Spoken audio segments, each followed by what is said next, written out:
Okay, my name's Paul Boff. I have to introduce myself to you guys. I'm the Ag Programming Coordinator with WUQWATR. So that basically means I was handling the AEGP and farm stewardship stuff. And just recently kind of adopted this ALICE as my kind of responsibility too. And I'm just going to kind of go over what ALICE is, where it began, and how it can kind of work for producers in the area. So ALICE's vision is a community developed and farmer delivered. ALICE wants to sustain agriculture, wildlife, and natural spaces for all Canadians.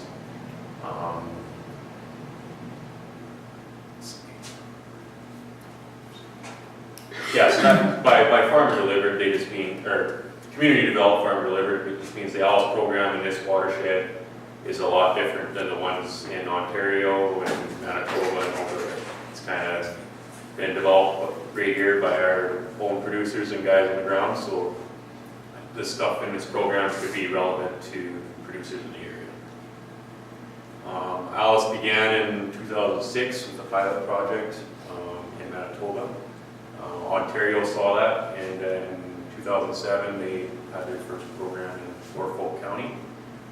And then Prince Edward Island saw that, thought that was a great idea, and their government actually delivers ALICE program on a provincial level, like the whole province administers the program, which would be nice if we could get that, because they get their core funding every year, guaranteed. But then it moved into the prairies in 2010, 2011, and we just had to started our first community in Quebec in 2016.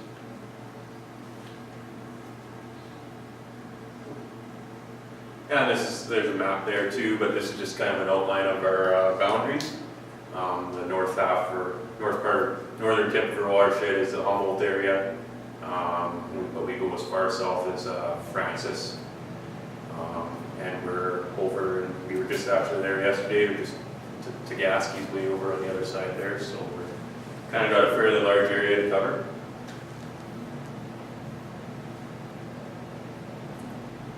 And this is just kind of a look at some of the funding partners we have. Majority of our core funding comes from the Westons, Garfield Weston Foundation, but we also get some funding from groups like Wildlife Habitat Canada, Mississippi Duck Stamp, Delta Waterfowl was involved in the beginning, National Conservation Plan. We try and get our funding from as much places as possible so that we can spread the money out as best as we can. This is just a look at some of our 2016 allocated projects, or funding allocated to projects. We put $90,000 toward projects, and I think we enrolled, that year we enrolled about 600 acres. Last year it was about $97,000 that we put in projects, and we set about 500 acres as our target, and we enrolled just over 1,000, so we were pretty happy with our program uptake this year. That's just a look at all the communities across Canada. The other community in Saskatchewan is in the Assiniboine watershed, and we're the only two right now. This is some of ALICE's principles that I've touched on: the community developed, farmer delivered.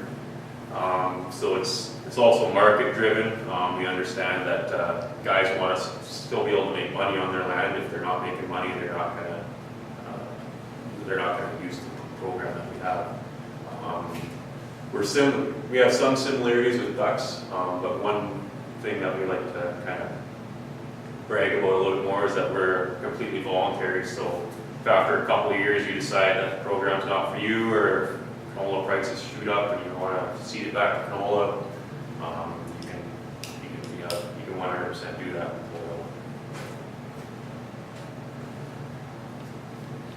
Yeah, so typically when we ask producers what products they produce on their farm, they'll give you the, canola, wheat, beef, all the typical traditional answers.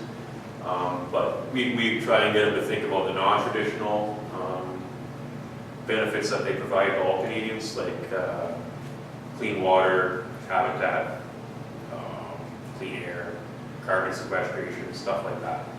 Stuff that they're producing but not necessarily being compensated for. And then this is just an example of, I think most people would choose quarter section A if they could to farm, but quarter section B is more typical of the landscape in this province. And that's just kind of an example of what Alice can potentially do to help farmers out. In this particular quarter, he was having trouble seeding every year, he's getting stuck. There's wetlands in all these areas. So Alice gave him funding to seed some buffer areas in here and take this area out of production and he seeded it to forages. And we provide an annual payment for all these riparian acres that he is now protecting, and we gave some money for establishment, seed costs in the yellow areas. And these are the nature's benefits that we're trying to promote, habitat creation, erosion control, pollinator habitat, something we're gonna maybe focus on a little bit more in the future. I believe one of the honeybees in the US just got added to the endangered species I just read a little while ago.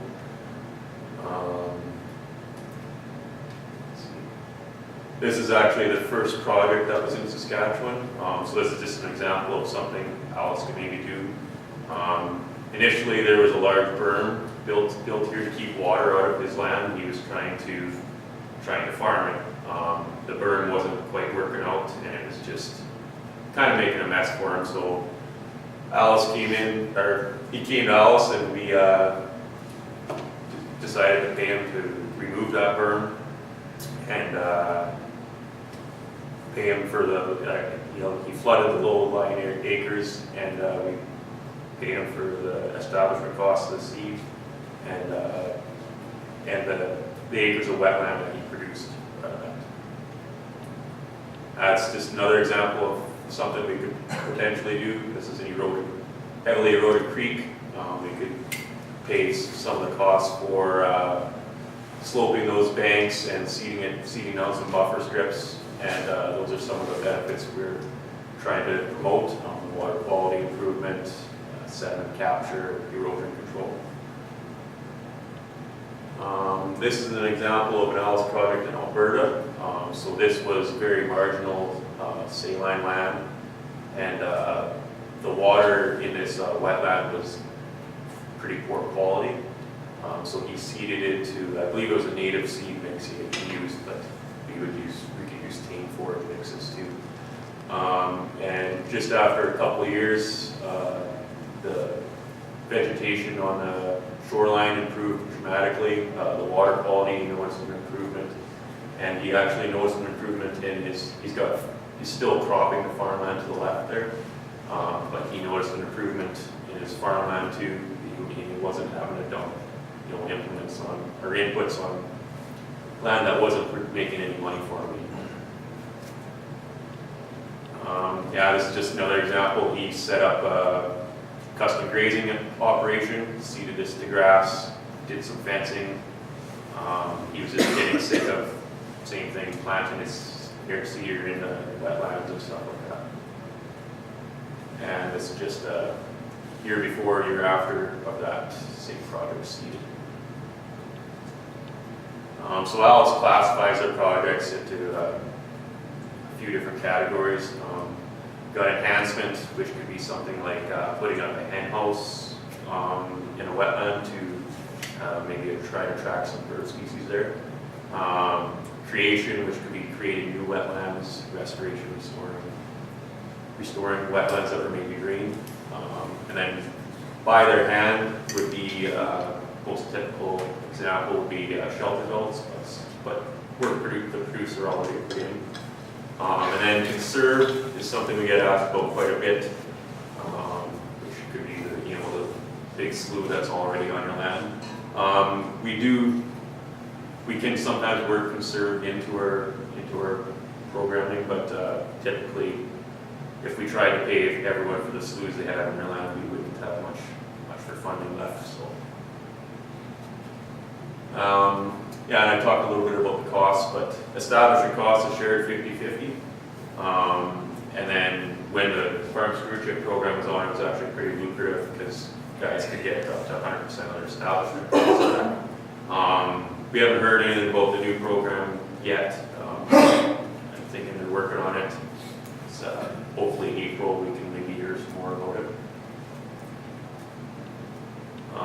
Annual payments. So Alice would provide an annual payment for all this. We would map it out on GIS and have how many acres you conserved mapped out, and I believe it's $50 an acre for projects done on cropland and $30 an acre for projects done on pasture land, and then there's different little categories for each one. So enhanced wetlands less than 2 acres are paid at $30 an acre, and larger than 2 acres are $20 an acre. And then the larger wetlands are compensated at a lower rate just because it's a lot easier to drain those smaller wetlands, so those are the ones we're kind of trying to protect. Then we also have a partnership advisory committee. Bob's actually on our committee. And we go to them for advice, and we would bring all the expressions of interest that we've gathered, which is the first step to getting enrolled in the ALS program. Yeah, so to get involved with ALS, we have that initial contact and maybe do a site visit and talk a little bit more about the project you're thinking of. Then we prepare an expression of interest. And with that expression of interest, we would take it to our PAC, and they would review it and either give us some feedback on which projects that you think we should be funding for that year. If we have a lot of interest, sometimes we have to decide which we can fund and which we can't fund. After that, we would work on getting some contracts signed, and getting the project established. After this project's established, we would maybe do a site visit for some quality assurance, make sure it's on the ground. We would update our mapping that we did. Just sometimes it's a little hard to do over the phone to have all the maps 100% accurate, so we try and get that as accurate as possible. Once all that's updated, usually near the end of the year, we work on getting the annual payments and establishment cost checkout. And then later on, we'll be doing third-party verifications. So I believe we have to 10% of our projects we're going to be kind of a random 10% are going to be verified by a third party. Yeah, and that's just kind of a picture of one of our coordinators out, and we'll go out with you and we'll have the map in our hand, and we'll walk the land with you and make sure everything's good to go. And that's just kind of a quick and dirty on the ALS program. If anyone has any questions on it, they can get a hold of me. I've got some frequently asked questions forms on the table here. But yeah, any questions right now, I can answer them, or after I will be gone. How many RMs in the province are signed under ALS? It's not really delivered on an RM basis. It's kind Or of on a watershed. Yeah. Yeah, so which watersheds? So it's us. So all the RMs in the WUQWATR region, and then the Assiniboine. I've never really counted because we've got half RMs sometimes. Sometimes we, yeah. But I think eventually they would like to go more in Saskatchewan, but I haven't heard of any plans yet. But You should review just, because it fits really good with Shirley's presentation, that project just east of Silk in that ravine, where there was that dam established. yes, yeah, that was a fairly large project. That was right when I was starting. I gave some, we should actually get some pictures of that. That would be nice to have. But I believe the dam had it failed, and they Well, it was redid on a water course east of Silk that drains into the south end of Last Mountain Lake on the east side there. And supposedly there was a dam many years ago, but this landowner owns the quarter section, and he was reestablishing this dam and did some extensive land preparation with the dam itself. He had 2 spillways on each side and hen house installation there, and that was raised the water level 4 or 5 feet. Yeah, I think so. Yeah, so that would be an example of Shirley's presentation where restoration and enhancement and the whole thing tied together for habitat. Yeah. Yeah, and also back on to Shirley's thing too about the fencing around dugouts. There's maybe not dugouts in particular, but you know, wetlands and natural springs is something we actually had a project this year where the producer fenced off a spring that was watering his cattle, and he put a solar watering hole there. So that was his summer watering plan.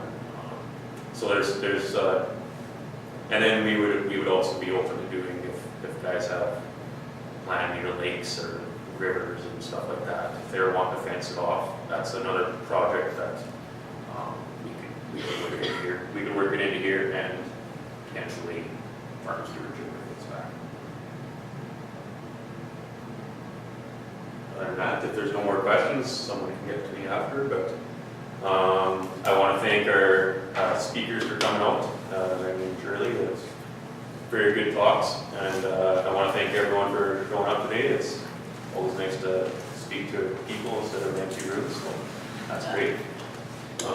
Yeah, and if anyone wants any more coffee or drinks, that's the last workshop of the week, so you can sign a bunch of coffee if you want to.